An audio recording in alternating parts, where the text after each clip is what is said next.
Well, it was only a couple of weeks ago now, maybe 4 or 5 weeks actually, that we had this familiar face and growing more familiar all the time with us. Dr. Jeff Wilson from Novometrics is joining us. And Dr. Jeff was kind enough to explain to us the last time uh, about what's going on with the avian flu and something that he calls outbreak response, which is fascinating and endlessly helpful if we were just to put it into play. Recently, Novometrics put up a couple of very interesting white papers about what had occurred during the ostrich culling. Dr. Jeff, how are you? I'm great. Thanks, Mike. Thanks for having me. Thanks for coming back. I appreciate this. I wanted to follow up because I'm no scientist. I think you've gathered that by now. Um, I'm barely a broadcaster at that. But one thing I did do was get fascinated with your last two white papers that talked about the response to the outbreak strategy that had occurred with the ostrich culling in Canada. Of course, there was outcries from farmers and activists alike saying that this was an overstep. And your response to that was, well, we need outbreak response. What were your thoughts? If you don't mind, you were a little critical of the current outbreak response model and said it was a little fragmented. What do you mean? Explain that to us. Yeah, so um, people who are listening may have heard me talk about uh, outbreak response best practices. So this is based on what's been known, published on, acted upon in for outbreaks of things like E. coli and Legionnaire's disease and that sort of thing for a long time, several decades. Um, and it was devised originally for dealing with those kind of infectious disease outbreaks, generally relatively small ones. Small in the sense of something like Walkerton. So obviously a huge deal, but small compared to something that we're seeing like with COVID, obviously, or with avian influenza birds. So it turns out there is outbreak response is simply the process of if you have an outbreak of something, what do you do to manage that outbreak? That's all it is. And there are best practices which are well established, and then there's other stuff which doesn't work very well. Outbreak response is kind of like teaching. I figure it's like everybody figures they know how to teach, right? And it's kind of like, especially with COVID, most people had never even thought about outbreak response. Well, it's kind of like everybody suddenly had an opinion, right? Which is totally fine. But if you have a serious problem, you want to have a process that actually works and is validated to work. And so I have a lot of experience in doing that. I'm not the most experienced in that in Canada, but I have a lot of experience and did, as you know, some helped in a big way in things like Walkerton and a bunch of other outbreaks. I think you guys took a lead role in making sure Walkerton came under control. Yeah, exactly. We weren't the primary lead. It was the medical officer, Marie McQuaig, but we played a big role, our team did. And it turns out that what happened was, so I learned this through a really quite a rigorous program through the Public Health Agency of Canada, a 2-year internship where I got sent out to outbreaks. And I learned a lot about how to do this through firsthand experience and being mentored by people who had done it. A lot of it's very counterintuitive how we do it. And so when COVID happened, I started and asked by people, well, what should we be doing? And so I ended up doing some speaking, some writing, and we came up with this model. We didn't invent the model. It's sort of a name and a simplified way to explain how do you do outbreak response. So it's like been entire books, probably 300 or 400 page book written on how you do this. So I created a simplified version that we call the pillars of outbreak response. There's 4 pillars. And basically, it's like a lot of things. There's 4 pillars, and then there's kind of sub pillars and sub things, right? So it's like learning everything. It's like baking a cake. Well, there's the basics, then there's like a million sub things to get to at a mastery kind of level.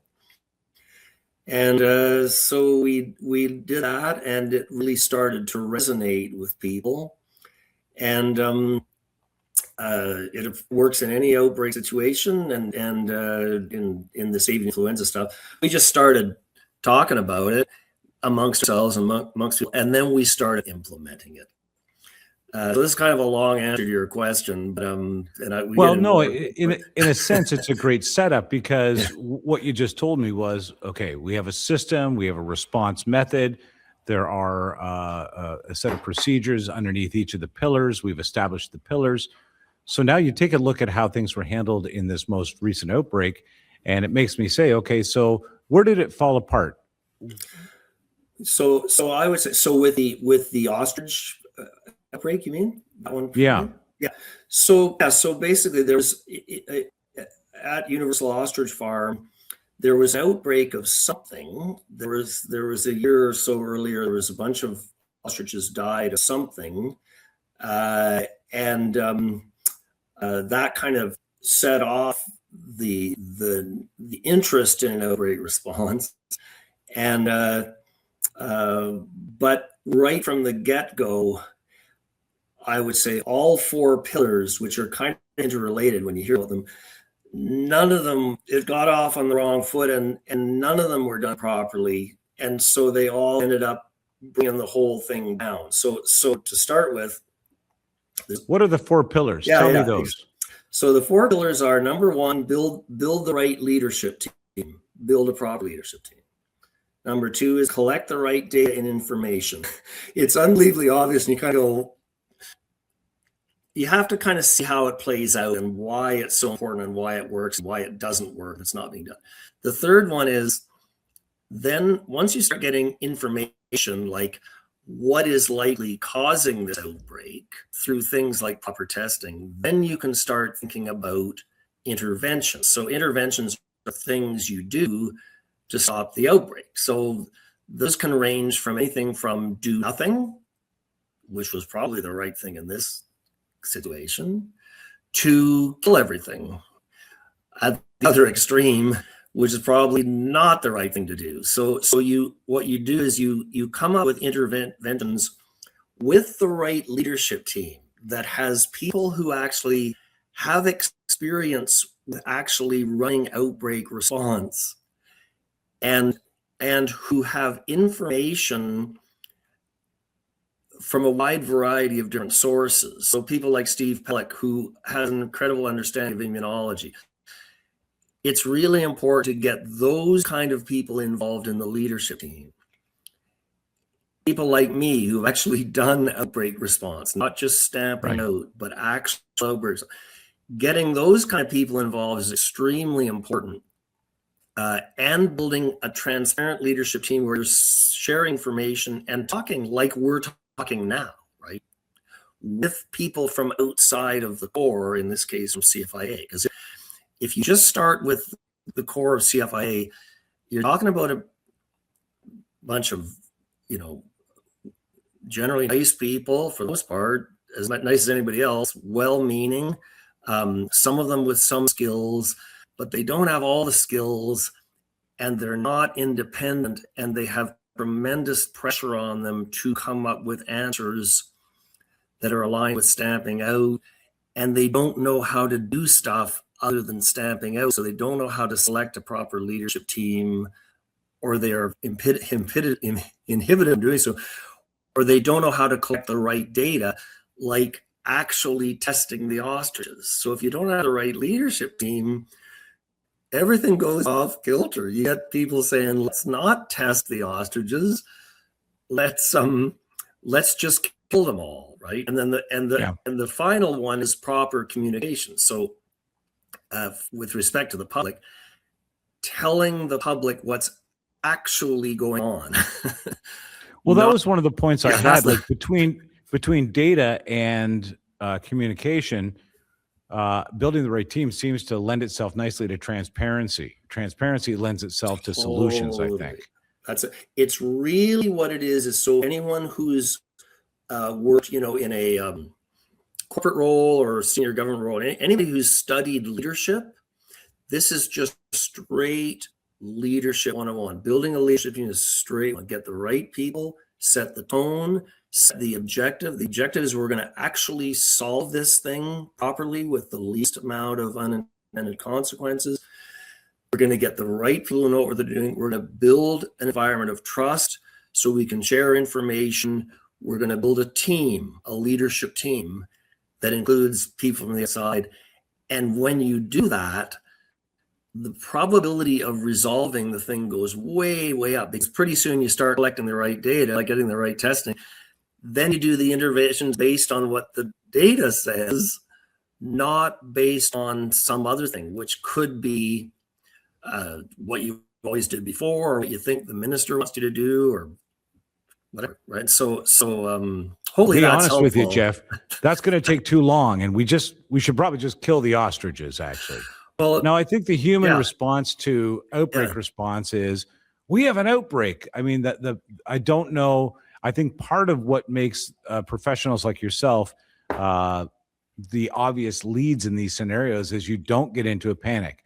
Your first reaction is to put into action a formula that has already been thought through. Absolutely. So I was Yeah. going to say, and actually, as part of the leadership process and the leadership team dealing with other people who are doing things like handling the ostriches or getting samples, extremely important that the leadership team have actual practical experience and a personality to remain calm in a crisis, not lackadaisical, just calm, so that they can actually think and calm everybody else down. It's basic leadership, basic kind of crisis management. There's psychology to it. That I was going to say the psychology around this should be better communicated. We have a viable team. We have several processes in place now. The community is going to react better to that than, oh my God, we had to kill a bunch of ostriches because there's a flu about to kill us all. Is a very bad place to begin. Yeah, right. And we can't tell you. And then what happens is a bunch of talking points, which most people look at, or many people look at this and go, that just sounds like government PR.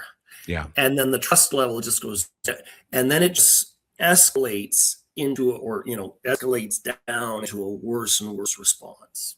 One of the things your white paper came out with was you kind of criticized the lack of testing and biohazard protocols, which sounds to me like these are items that fall outside the pillars because they weren't properly maybe digested or handled or whatever the case is, to make sure that there was a process in place. Biohazards, I would imagine, and the protocols associated with those would impact the test results.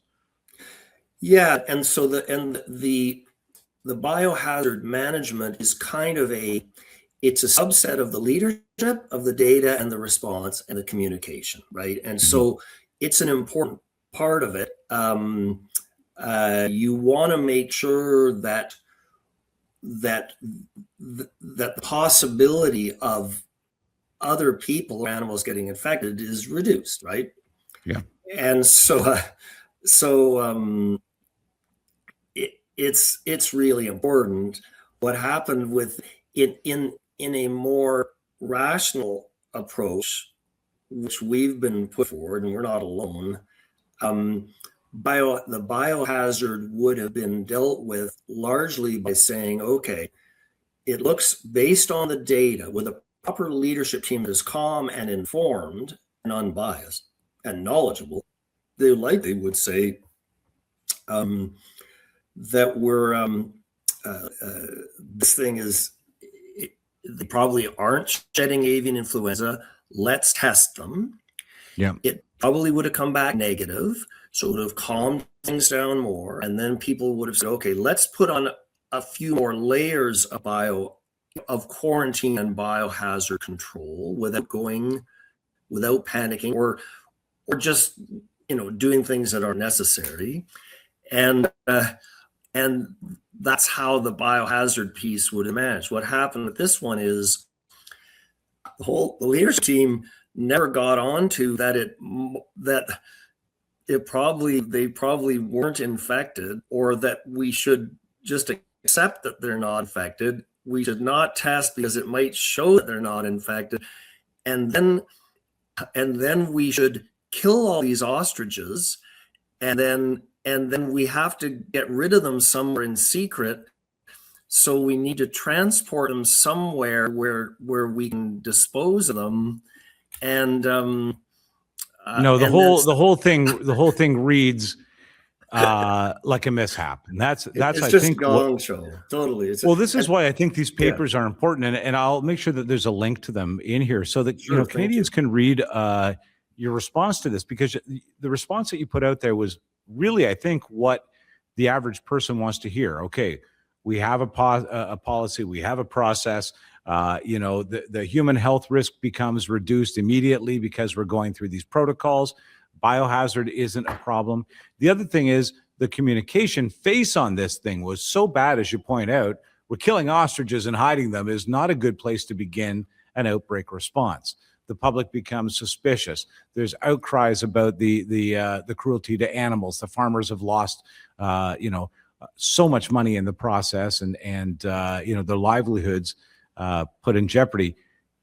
Thank goodness, in a sense, that became part of the spotlight, because it puts a spotlight on what really needs to be done, which is, in many cases, for many things in this country, and I think you've heard me say this before, Jeff, we really do have a scenario where outbreak response could be applied hand over fist in many scenarios, whether it was homelessness, Totally.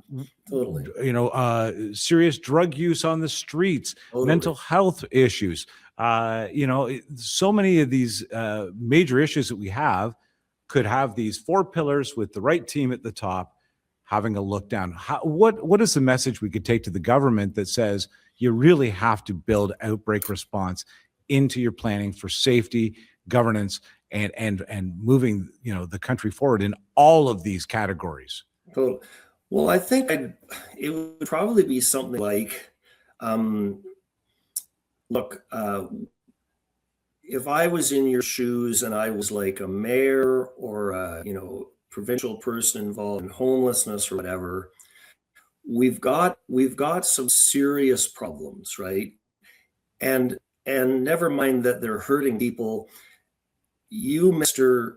Government person or Mrs. Government or politician, these are hurting you. Like I would actually start to appeal to their own self-interest, right? I'm going, you this is not working for you the way we're doing it. We do this properly, you're going to end up being heroes because you're the first people to actually use the proper process and you will step by step get successes, right? There'll be a bit of trial and error, and then it's going to work better. You'll do things like homelessness and Guelph. You'll start talking to actual other people who have managed this in other parts of the world, and you're going to get ideas from them, and you're going to get up in an upward spiral. And that, if you're a politician, that's going to improve votes for you, right? Yeah. It's going to make your mental health a lot better for you as a person in whatever role. That's honestly kind of the that's a great response. If you want your job to be easier, if you want to do better things for your constituents, start to get your head around this kind of modeling, this kind of preparation, because it sounds to me also, now, Jeff, correct me if I'm wrong, an outbreak is not the time to call Jeff. You should probably have an outbreak response in your field, in your industry, in the medical field, and at the government levels. Totally. This should be built now in advance of the problem. It's way better. And we call it the pillars of outbreak response, partly because that's where we start. Everybody, it's easy to get people's attention about outbreaks because they're so obvious, right? Yeah. And so that's where we started. But the same process, it's really just a coherent group problem-solving process. So if we want, say we have a new thing in our community that we're just wondering, hey, could this turn into a bad thing, right? Maybe it's brand new. The thing to then is to get people together and go, okay, guess what we need? Leadership team, data, any interventions required? Maybe not, maybe some little tweaking. Communications, same process. And what'll happen is it'll save money. It'll if it's something serious, it could save lives. and it works across every function within government at every level. And the more you work on it, the more it integrates. People just get on they got on a virtuous cycle, right? And start working together. It starts to get fun because people are having success and getting along and not having to hide. You know what, Jeff? I hope there's an outbreak of common sense, and then this gets put into play at every level of government and in every industry. Certainly the ones that service us, feeding ourselves. Certainly the ones that watch over our agriculture and our safety and our health. So, look, I will encourage people to have a look at these, white papers that you've put up. Novometrics. Where can people find out more and download these? I think they're right on your site, are they not? Yeah, and I'll tell you, things are moving pretty fast. I'm not sure what's the next thing going up on our website. You can put that there, and people are welcome to email me and give them my email address. And I was going to say there was one other thing I was going to say, but it just you wanted to place me on your advisory team. Oh, hey, I had a question for you before we get out of here. By the way, yeah, was there ever a role for vaccination associated with the bird flu in Canadian poultry? Was that something that was considered at some point? Yeah, and it still is being considered. Okay, and so the way I look at this is a classic outbreak response thing. If you're on an outbreak, you're on an outbreak team, a leadership team. What you try to avoid is at the outset going, hey guys, should we vaccinate or not? Right. So it's like, okay, we got an outbreak. Okay, should we vaccinate? Should we vaccinate? It's not the time. And why now? It's not that it's not important, and that it might not even work. It's that you need a bit of time to normalize the relationship, so that some people might be extremely pro-vaccine, some not. So you have to get some common ground, and then you have to get some actual information that everybody can agree on. Right? Like, so we're going to do vaccine, but we're going to want to know, do we actually have a problem? Would these vaccines actually work? Would they be cost effective? Are there any adverse events? Are there actual better ways we could do this than the vaccine, right? Or maybe the vaccine could be integrated, as part of a process, maybe just for some chickens or some whatever, right? Okay. And so it's very important to do that. Otherwise, you just get on a momentum of some people, and then it becomes who can yell the loudest, who can manipulate, who can lobby the best, right? Not what's the best process. So now with vaccines, and I'm not an expert in these vaccines, but I can tell you, definitely there are certainly concerns, even from an adoption perspective amongst the public. Some of these vaccines are mRNA vaccines. Well, that's what we went through with COVID, right? They've still never had the proper on the human side, never had proper Well, I mean, it's hard. It's hard to understand efficacy of these things because it's so recent and it happens so quickly, right? So exactly. We still don't really know. So I'd kind of go, listen, I think it's a great thing to consider, but let's now get the right people together and not take forever, look this through and go, there's some near-term things we can do. And the other thing is with poultry vaccines is that typically, and there may be exceptions I'm not aware of, but typically it's a problem because once you start vaccinating for certain disease like that in Canada, it limits your ability to export poultry products or eggs or what have you overseas because they get tested, and a lot of these vaccines will come up as positive, so you can't tell, is it a vaccinated bird or an infected bird? So there's all that stuff has to be kind of figured out, right? So that's a very that's almost a devastating moment. Okay, we've done everything we need to do on our end, but they're testing badly as we export them, and suddenly the market for this product is gone. Well, in all honesty, I'm not an expert. I have a fair degree of knowledge, but I'm definitely not an expert.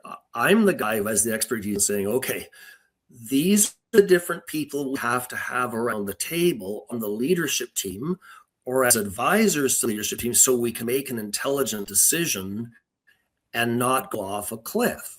And of course, that's a lot of what happened with COVID. I know that may trigger some people because it's just a very personal thing, but that's a lot of what happened. We didn't have a broad leadership team. The data was totally fragmented. There was no way of the interventions. A lot of them actually they weren't aligned with the data because there was no data. And then the communications, often that will default to different people pushing their own form of propaganda or their own narrative on all the different sides. It doesn't. Jeff, at dinner parties, all sides. At dinner parties, what do you say to people who argue this and they say decentralization is a better way to go because, once you centralize it, then there's control over the masses on this by this. What's your argument to that? Now, you got to bear in mind, we're at the dinner party. We've both had a couple of drinks. We've shoved each other around a little bit already. And I ask you this question. What's your response? Well, so my first response now is I will often say nothing. Just so you know, because it's not necessarily the best environment, right? But if I feel that there's a possibility of talking about it without, triggering me or other people or what have you, my general thing would be, because it's not like I'm immune to this, right? I have my own perspectives, right? And so generally, just a second here now. So your thing is if we, centralization or not. So here's what I say. Okay. It's one of these things where it's not either or. It's not either centralized or distributed. It isn't an either or thing when it's looked at in the best way. Okay. So what could that actually mean?